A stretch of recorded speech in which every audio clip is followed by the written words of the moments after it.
We're thrilled to always have Lucy Greer with us in the Studio 10 kitchen, and she's there with Chas right now. Hey, guys. Yeah, I am so excited about this recipe. So I have quite a few Lucy recipes at my house. I guess that would be Greer's recipes, not Lucy Greer's, you know, same thing.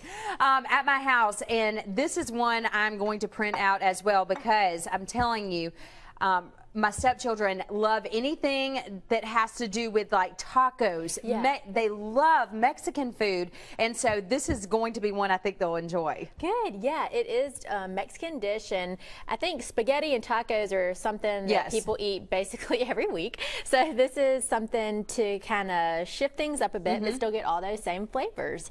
And it is pretty easy to put together, and we're gonna get veggies in there and our protein, just kind of a one dish wonder. Yeah, that's what you were telling Sarah or a little bit earlier. You said it's a thumbs up because it tastes really good. Kids will like that. Thumbs up from parents because it gets those veggies in. Yeah, so what we already did is I just took 1 pound of ground beef and I just cooked it, and now I just removed it and put it in a bowl, and I'm just gonna add about a cup of salsa, and then we're gonna set this aside. Okay. So we'll just stir this together, and then we will start cooking our veggies. So actually, if you wouldn't mind turning that on for me to maybe like 8. Let's see if I can achieve that this morning. I know, always. As many times as I've been, it still takes me a few minutes to get the oven to work, I mean the stove to work. So we'll add about a tablespoon of olive oil just into the same skillet that we cooked our meat. And in this bowl, I have a green, red, and yellow bell pepper that I chopped up, and also a red onion, a couple cloves of garlic, and 1 jalapeno. So we'll put that in there. Does the jalapeno make it pretty spicy, or is it mild? It really doesn't. It is mild. I took the seeds and the ribs out, which is where a lot of that heat lives. So it's not going to be too spicy, but you can certainly omit that. And this is a good one that you can kind of, you know, put in whatever veggies you have on hand. And we're also going to, after this cooks, we're going to wilt in some spinach. So this is pretty colors. It is. It's really pretty, and it's just, you know that when you're eating it, it's like, okay, all these colors, all this produce, it's going to be relatively good for me. Yeah. So we just won't talk about the cheese. I know. So, and that's a good thing too. You know, these kind of recipes, I mean, you can increase or decrease as you like. You know, if you're trying to cut back on cheese, well, just don't put as much. You know, you can still have the delicious Mexican flavors without, you know, feeling super bad about it. Uh-oh, are you about to zest something? This is your favorite.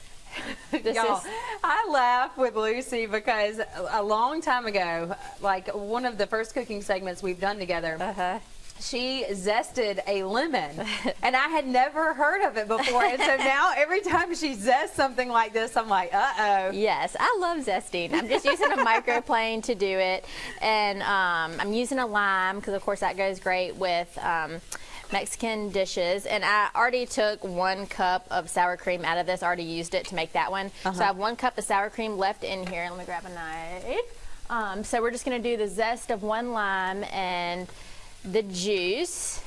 So as that's cooking, you know, you kind of move on and do something else. So we got our meat set aside, we got our sour cream set aside, and you could also use plain Greek yogurt, which I use a lot of times as a sub for sour cream. Yeah. So I'll get this mixed together, and this will be one of our layers in our dish. So we're just going to cook that for, you know, about 10 minutes or so, just until we get some color and get those veggies softened up. And we'll add a few more things, and we'll be ready to layer. You know, a lot of stuff going on at Greer's. I know our reporter Hal Sherrick stopped by the Fairhope location yesterday to talk to some people who were buying some water and some hurricane supplies to build their supplies up at their house. And you guys, if you do want to, of course, it's a great idea to have your family a plan, even if there's not a storm threatening the area. And you guys have a lot of great items for that. We do. We are not out of water. We are not out of anything. All of our stores are fully equipped with batteries, water, of course, all your non-perishable things. We've been in contact with our bread vendors, so we'll have plenty of items. People are, you know, of course, nervous about the storm, as y'all have been reporting. So we've seen a lot of activity the last couple days, and we have everything. Our store on Cottage Hill is getting some more generators today. So our stores that have the Ace departments, Bay Minette around here in Cottage Hill, you can go there for duct tape, you know, trash bags, all the things that people kind of like to get ahead of time too. Mom called me yesterday. We were talking about getting ready for the storm, and so I'm glad you mentioned the Greers and Bay Minette, because she was like, "I think Bay Minette's going to be out of bread," and I'm like, "Calm down. It's okay, Mom. Yeah. We're okay. We've got bread at Greer's. Mom, if you're watching right now, you're good to go." It's okay, Kathy. We've got you taken care of. Got you some bread, girl. So yeah, we're you know, like I said, been in contact with our wholesaler and all our suppliers to make sure that we have everything for our customers, which we do. All right, good. Well, we're going to keep working here in the kitchen. Again, I can't wait to see how this turns out. I know you do too. Check it out online on the Greer's website, and be sure to stay tuned here to Studio